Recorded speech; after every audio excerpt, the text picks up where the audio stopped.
Norms are unwritten rules. There are no laws, but still we all seem to know when norms are broken. So why do we have norms? And even more so, why do we sometimes have norms that don't seem to make sense at all? Let's get into it.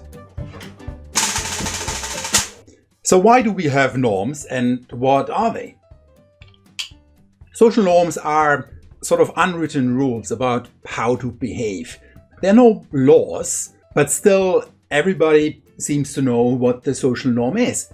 And if you don't follow the social norm, you really stick out. So norms provide us with an expected idea of how to behave in a particular group, situation, or culture, what is right and what is wrong. But norms are entirely socially constructed.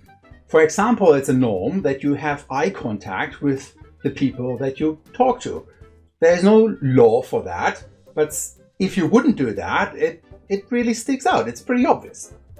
Or that you do not pick your nose, that you wear clothes, especially similar style of the other people around you, that you are kind to the elderly, that you open the doors for them or give them your seat, that you stop at a red light, that you pull over for an emergency vehicles, that you don't fart in public, that you flush the toilet, that you do not talk with food in your mouth, that you do not eat off another person's plates or steal their utensils, or that you do not drink alcohol during a lecture at the university. There are no laws for these things. But still, we would all agree that these are things that maybe we shouldn't do. But who tells us that we shouldn't do these things? These are all socially constructed. And during other times of human existence, some of these things were not norms. You could burp or fart in public. But social norms are also omnipresent in our economic life. They really help us to maneuver it, to guide through it. Like, how do we interact with others? They form an important part of how work is organized or how work groups are managed. Social norms are also of importance for maintaining relations with others, with business partners. You send the odd Christmas card. You congratulate somebody to their birthday. You wish them all the best when they leave. And you say goodbye when you leave a shop. And you also say thank you to the bus driver. Thank you so much! Social norms are everywhere, but that doesn't explain yet why we have them. Well, a reasonable argument would be that norms make sense. There is a reason why, as a society, we decided to have that. There's a reason why you don't marry your cousin, why you don't fart in public, and why you help others to cross the street when they can't do that themselves. Maybe social norms make sense. And because of that, as a society, we implemented them. So it's a perfectly reasonable explanation to say that we do have norms because they are useful. They help us in one way or the other. And they could be useful to the society at large, and actually this would be a functionalist point of view. There's a function that it fulfills, and because of that, norms exist. Or if you're a fan of conflict theory, you could say norms are useful to the dominant groups, to the people in charge, to the people in power. And because of that, norms got established and get maintained. Or you could take a utilitarian point of view. And from that perspective, norms are useful to those who enforce it. So that makes sense, but it doesn't explain the whole thing. So why then do we have unpopular norms that do not seem to make any sense? And let me talk about some extreme examples in this context. So, for example, in China, it used to be a norm of foot binding. So young girls, their feet would be wrapped around and with tape wrapped around for years so that the foot would actually deform. It's torture. Nowadays it's forbidden, but it used to be a norm. People would do that to their kids. Why would they do that? Or another norm that doesn't make any sense, that's female circumcision in Africa. Why does it happen? There's no apparent benefit to it. There are lots of other social norms that don't make any sense, but still we have them. So how do they come about and how do they get maintained? Well, one starting point for that is that humans are group-oriented. We are largely influenced by and conform to peer norms. We'll follow what other people do.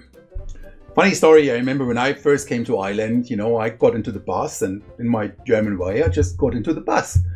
And after a while, I realized that people were looking at me in a weird way. And why was that? Well, because everybody said thank you to the bus driver, but I didn't. Thank you so much! I wasn't used to that. You wouldn't do that in Germany or in many other countries in the world. But in Ireland, you do. So I started to say thank you to the bus driver. So it's not just yawns, laughter, or disorder that spread, but norms as well. Well, there could be herding. And herding refers to this phenomena where you think that, well, if so many other people do it, they can't be wrong. But we also have pluralistic ignorance. And pluralistic ignorance is basically an incorrect assessment of what you think what the majority wants. So herd behavior is highly dependent on the behavior of early movers, and they exert a disproportionate influence on the future direction. Like people who start something, they start wearing bow ties during a lecture, and then other people follow, and ultimately, or eventually, and probably not, a norm establishes that you should wear a bow tie during a lecture. This one comes, the slightly longer one comes over the top. Now here's the key. I'm holding an opening here with these fingers. That's the key. People follow the crowd and are led to decisions that are sometimes inconsistent or even contradictory to what they privately believe. And never underestimate the power of peer pressure and peer norms. If all your friends do something and behave in a certain way and establish a certain norm, it's really hard for you to go against that, even when you privately think that it doesn't make any sense or that maybe you shouldn't. The idea really is that when you have a herd of people doing something, well, so many others cannot be wrong. And there's a paper by Peter Hesstrom where he talks about that in the context of traffic jams. Imagine you're driving a car and the car in front of you slows down. What are you going to do? Well, chances are you hit the brakes and you slow down as well, because you might think maybe those cars in front of me see something that I do not.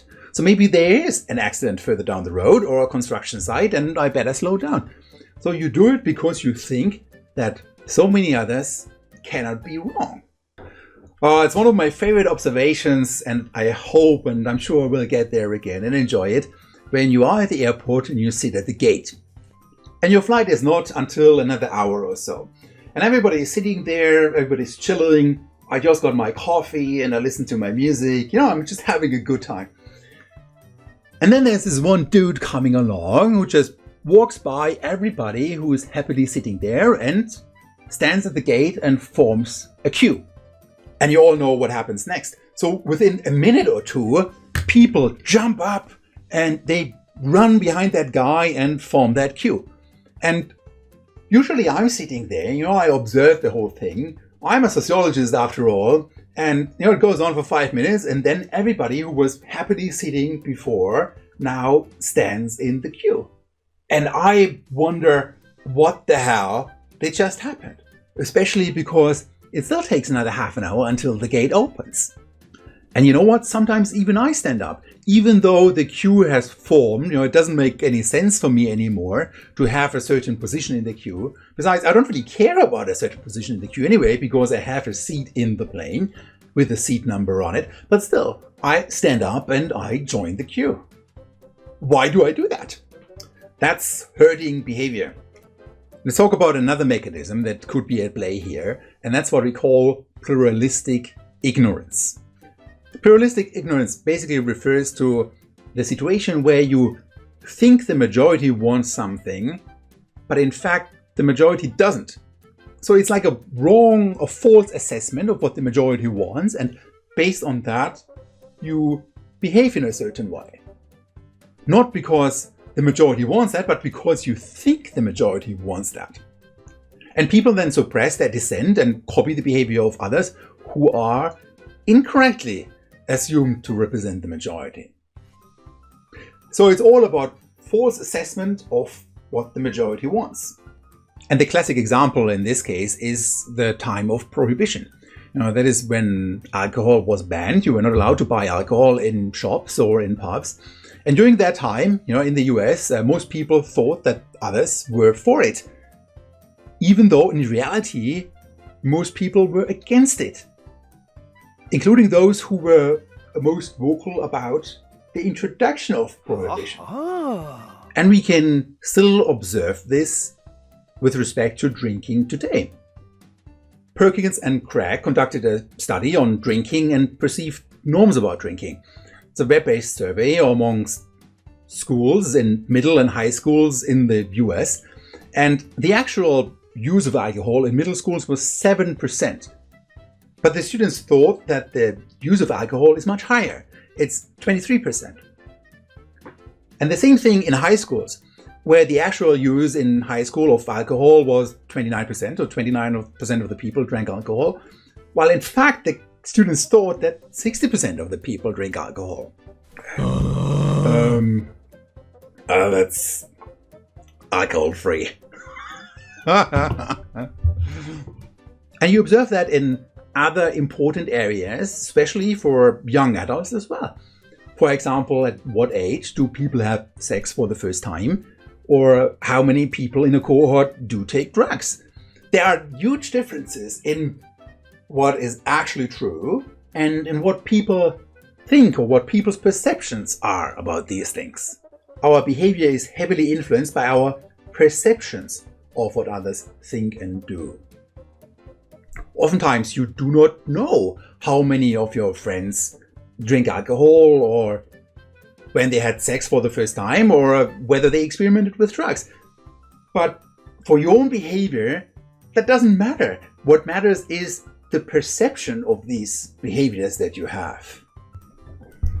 Funny story that really is why I became a sociologist. I studied computer science and business before. I got a degree in that. But I always thought about society, and I didn't really know what that was. So I started writing down ideas, and this is the very first book where I wrote down ideas, and by now I have over 15 of those. And the very first idea in the very first notebook on society that I started was something that it doesn't really make a difference if something is really true or not. As long as people believe in it, it's the same in its consequences. So I thought I had a great idea, I developed that idea and wrote pages about it, only to find out that, first of all, this was sociology, yay! But then also that somebody already had that idea 80 years ago. There was a guy called William I. Thomas. He was a professor in sociology at Chicago. Here it is a real thing. It's called Thomas' Theorem. If men define situations as real, they are real in their consequences. So I was late by around 80 years, but still I thought, it's not a bad idea. And it has the right name. So maybe I should become a sociologist. And that's what I did. And here I am. And the thing that gets interesting for us now is that the perceptions that we have of what others think and do, that these perceptions are not always right. In fact, they are often inaccurate. We think that people think something, but in fact they do not. But it still affects what we do. So we think that we know what others think, but we do not. So the perceptions that we have of how others think or what they do, they are often inaccurate. But it still affects our behavior because that is real for us.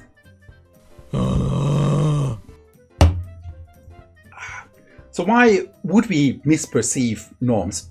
Well, there's a natural tendency to generalize observed behaviors. So a couple of your friends maybe do something and then you generalize from that and think, well, that's just the norm. It's completely accepted and completely fine. Well, in fact, it might not be.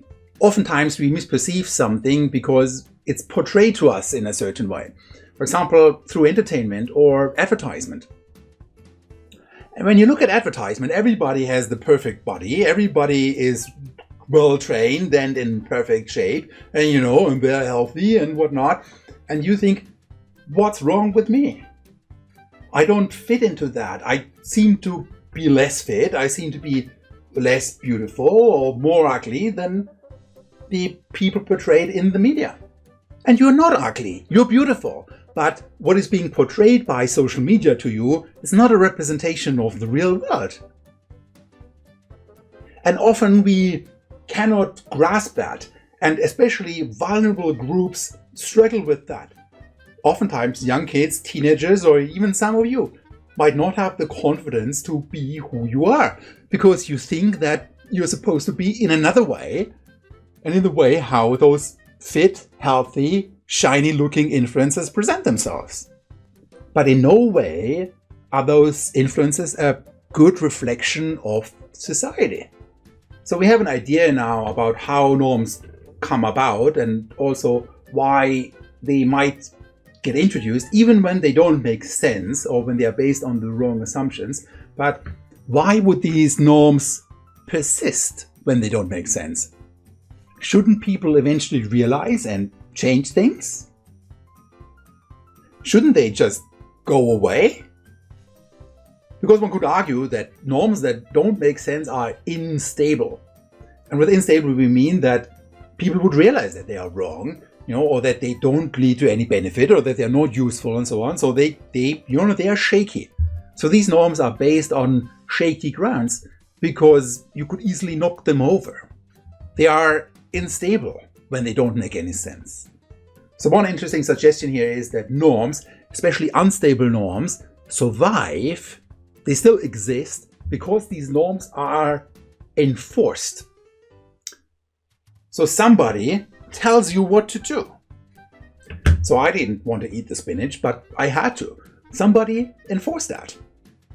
So enforcement could be a mechanism of why norms survive, even though they do not make any sense. But then the next question, and that's a very interesting one, is why would people enforce a norm that doesn't make any sense? So it is easy to explain why people comply with unpopular norms, maybe because they fear social sanctions. Somebody enforces that norm, and if you don't follow that norm, you get punished for it, you get sanctioned. And it is also easy to explain why some people pressure others to behave in a certain way or enforce a norm when they like that norm or when they believe in it themselves. But why would some people pressure others to follow a certain norm even when they think themselves that it doesn't make any sense? And now we're talking about the false enforcement of norms, and in particular we'll talk more about the emperor's dilemma. It's a story, come back to that. But the basic story is the following. Let's imagine you go to a museum and you look at the painting and, this is what you see. And you think, I don't really get it. What the hell is going on here? But you're there not just by yourself, but maybe with a friend or with somebody else, and you look at them. And you see that they are struggling as well. And then some people actually start to enforce a norm by saying, don't you see it? Don't you get it? This is art. Even though, personally themselves, they might not get it. And believe it or not, it's something that takes place. And by doing that, you can show to others that, you have this grand understanding of modern art, while they might not, which puts you in a higher status category. And here's a historical example for the same phenomena. Let's talk about witch hunts. Like back in the days, people, mostly women, were accused of being a witch and then they were burnt. And there is documentation that people accused others of being a witch even though they didn't believe in witchcraft. But they still went along with their accusation. It's a fascinating area of research because it actually might have made sense for people to do that. Because by doing that, they could show to others that they really believe in the teachings of the church. So in a way, accusing somebody of witchcraft was like the most sincere way of showing that you are not a witch yourself, even though you might have never believed in witchcraft in the first instance. But again, it doesn't matter what you think. As long as you think that other people believe in witchcraft, it does make sense for you to show a signal, a sign, that you are not a witch. And which better sign could you choose than accusing somebody else of being a witch and believing in witchcraft yourself? Okay, so here are other examples of compliance with and then the enforcement of privately unpopular norms.